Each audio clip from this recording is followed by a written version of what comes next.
There is plus 590 home run number on this board. I don't want to reveal yet, not because this is a saved card, because this is payout card, and if the market starts pricing the form correctly, that number should not stay there. But we are not starting with the long shot, we are starting with the cleanest card first. So 3 cards survived for today's board. One gives us structure, one gives us stronger edge, and one gives us payout.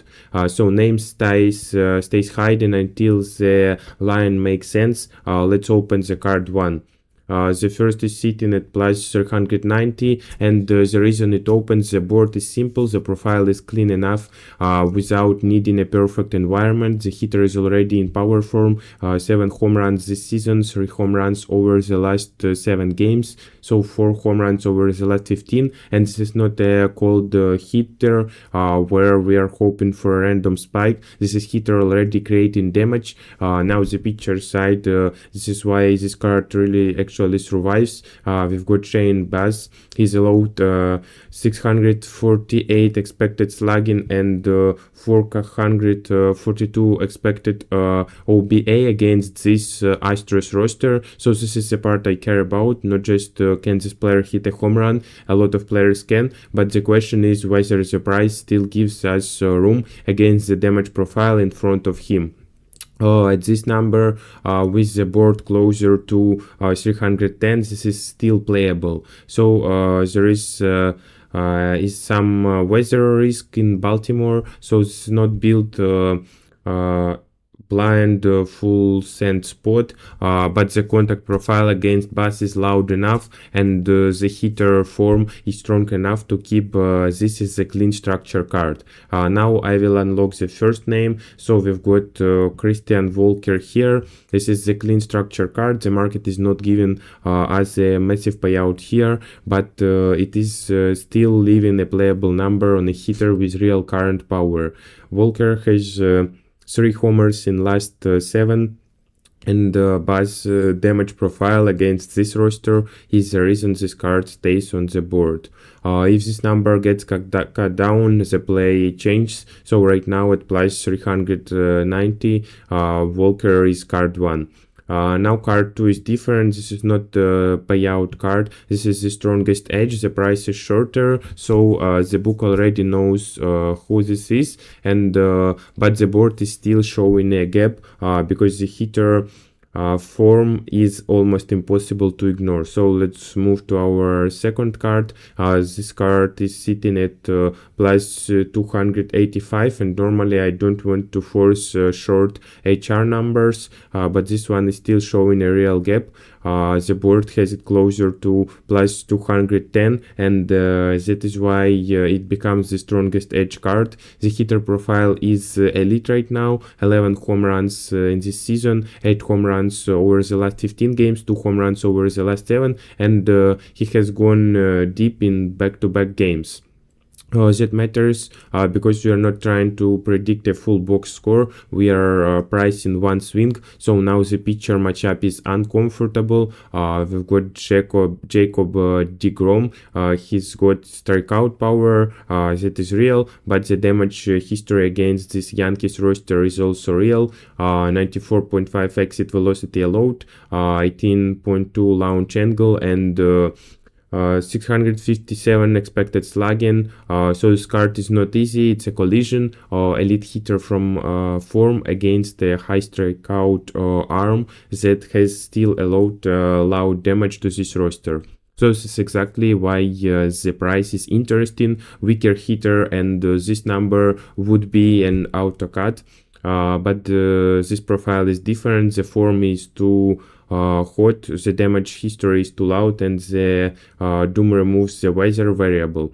So this is why this card is not the highest payout. This is the strongest edge. This is a kind of card I built the board for, not random name, not his Dewey pick. The full slate gets filtered down until only the numbers with the real gap stay alive. So if you want this board every morning before the books fully adjust, subscribe now, because once the name is obvious, the price usually gets worse. So now I will reveal the strongest edge. The second name is Iron Judge. Oh, and this is why the name states hidden. If I start with Judge, it sounds obvious, but the H is not Iron Judge can hit a home run. The H is Judge at this price with this form against this damage story. He has 11 home runs already, 8 in his 15, and back-to-back games with a homer. Even with the Groom's strikeout risk, the board still this tighter than the book. So that makes Judge the strongest edge card today. Now the final card is one I tested the start. This is the payout card. It's not the safest profile. It's not the shortest number, but this is where the board is saying the market still be leaving too much room. So let's go to the plus 590 card. This is final card. This number that keeps people watching, but the number alone is not enough. Long shot is only worth playing in if the profile explains why it should be shorter. Here the profile does, and the hitter is in real form. Over last 7 games, he's got 417 average and 423 on base. Big slugging, and over last 15 he's got 5 home runs. This is the kind of form that can make a long shot price look stale. Now the pitcher side is real reason. We've got Mice here. He's not missing hits against this Braves profile, only 7.7% strikeout in the match sample, so that means the ball is getting put in play, and when the ball is getting put in play against the hitter this type, the launch profile matters. Mice has allowed 20.4 launch angle, 534 expected slugging, and this is why this card is live. It's not just big number lottery swing, it's a real hitter against a low strikeout pitcher with enough launch damage allowed to justify the payout. So this is kind of card which public is ignoring because the name is not as loud as the number, so but the form is loud, and matchup is live, and the price is still high. Now I will reveal the payout card. So we've got Michael Harris here. This is the highest payout card at this number. Harris is not here because he's still the safest play. He's here because he hit 5 home runs over the last 15 games, slugging number real high in that stretch, and the pitcher profile that is not missing hits. So this is the exact kind of long shot I want at the end on the board, not random upside, mispriced upside. Harris closed the card. So today's board is 3 different pricing errors. We've got Christian Volker.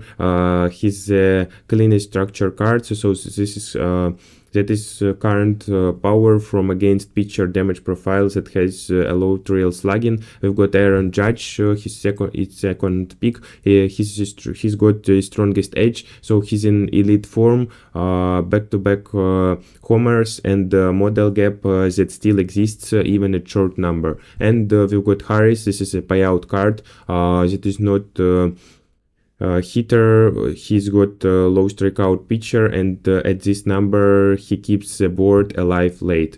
If you only want the cleanest card, it's Walker. If you want the strongest edge, it's Judge, and if you want the payout swing, it's Harris. So these are not 3 identical plays. Structure, edge, and payout. This is the board. Subscribe if you want tomorrow's card before the book suggests.